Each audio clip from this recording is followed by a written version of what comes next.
Just saying hi to people really brightens up their day and also makes you happy too, because you're always just interacting with people, and that's just kind of like a basic human need. So that's just how you make bonds and special connections with people. The connection is kind of just like creating like a bond with everyone around you, and like it doesn't have to be deep. Like even if you're like at a grocery store and it's just like a cashier and you just give them like a smile, like just having those like small interactions throughout the day. I think the small things really matter in life because it just really helps you get through the day and let you know that there's like kindness out there and that not everything's so like big and overwhelming. Just having those people there with you makes it so much more easy to go through school because you're not alone and you can just you rely on each other, whether that's for emotional support, you're having a rough day, or you need help with academics.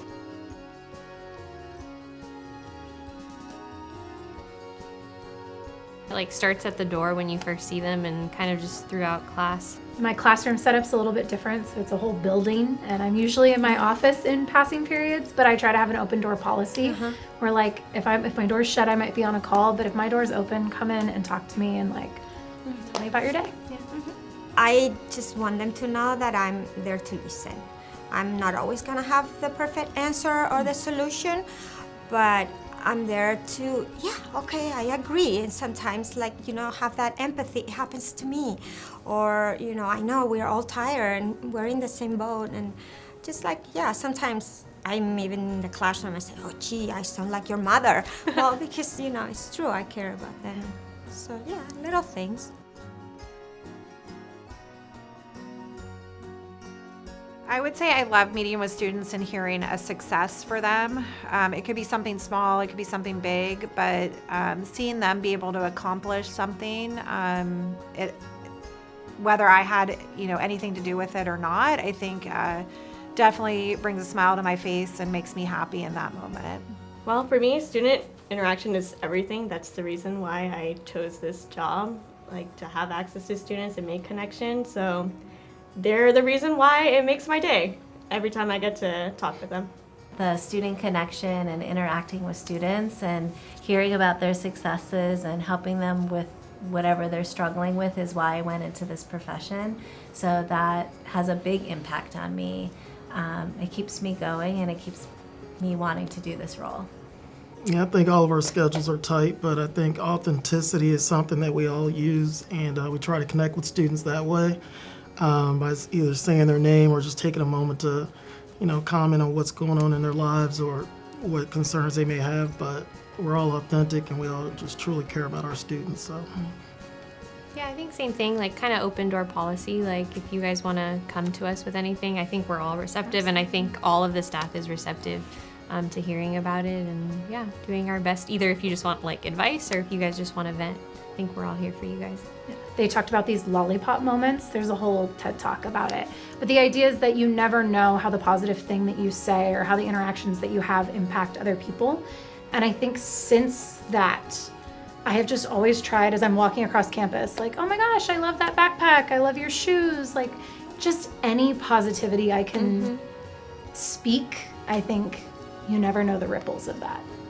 My ASB advisor, I didn't realize it until after I graduated and I look back in hindsight how much time he committed to just allowing me to be in the classroom and allowing me to be at school, because that was my safe space. Miss Brenner, she was the accompanist when I was in choir here, and I'll never forget, I'd be having a day and like sobbing, and I could always go into her office and she would have tea and a smile and like just make me feel human in that moment.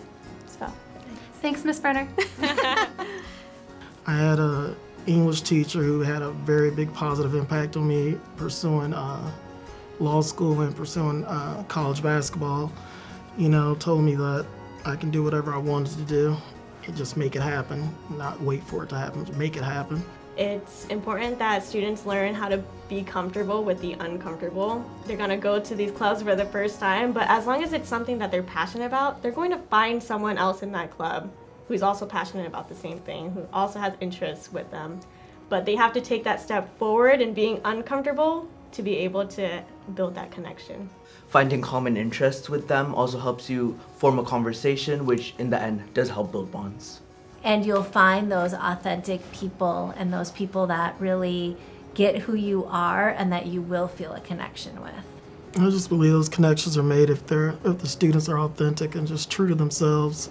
Honestly, just talk to people. Like, I know it sounds scary to just talk to these random people, but it can just, like, it's a really easy thing to do. Just a simple hi, how's your day going? Or like, oh, I have a question. It's just really a good way to reach out and build those connections. And I think it's okay to take risks as well. I think for a lot of students, they might be nervous to go up to somebody that they don't know. But, you know, the worst thing that could happen is, you know, you have a conversation and you don't have that conversation again. But at least you're kind of putting yourself out there to, you know, to get to know somebody new. And also, like, sometimes I know it's hard for like some students because they're shy to interact by themselves, or, you know, to start a conversation or do things. So for me, it's more like inclusion for the other students, to include them in your group, welcome them in your group or in your activities. So it's more like, you know, call them, because it's hard for the person that is alone, but it's easier for the other students to welcome them, and then they feel good about it. So that's a good way. If you ever want to reach out to us, we're always here. Whether you just need a friend or you want to talk to someone, always reach out to Hope Squad. It's not just limited to Hope Squad. Like, there's so many students on campus that are so welcoming and so inclusive, and just, like, you know, just say hi to someone new. I don't think that's going to be perceived as weird. I think just the more people you interact with, you'll be surprised, like, how many people are open to, like, receiving that. So We're not scary. At least I'm not. No, we truly care, and you know, we're a good team, and we're here to advocate for the students. We're student centered, and I'm blessed to be able to work with these people. So Come join us at the Mental Health Fair On May 1st in the amphitheater during lunch. And we're green, and it should be fun. Come join us at the Mental Health Fair. That was okay. Yes. Come join. Okay, yeah.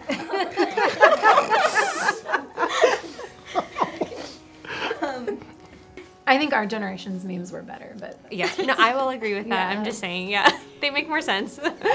Some of these they're like pretty abstract. Like, I'm like grounded what? in reality Yeah, versus yeah. like, Yeah, I don't know. Doesn't mean anything.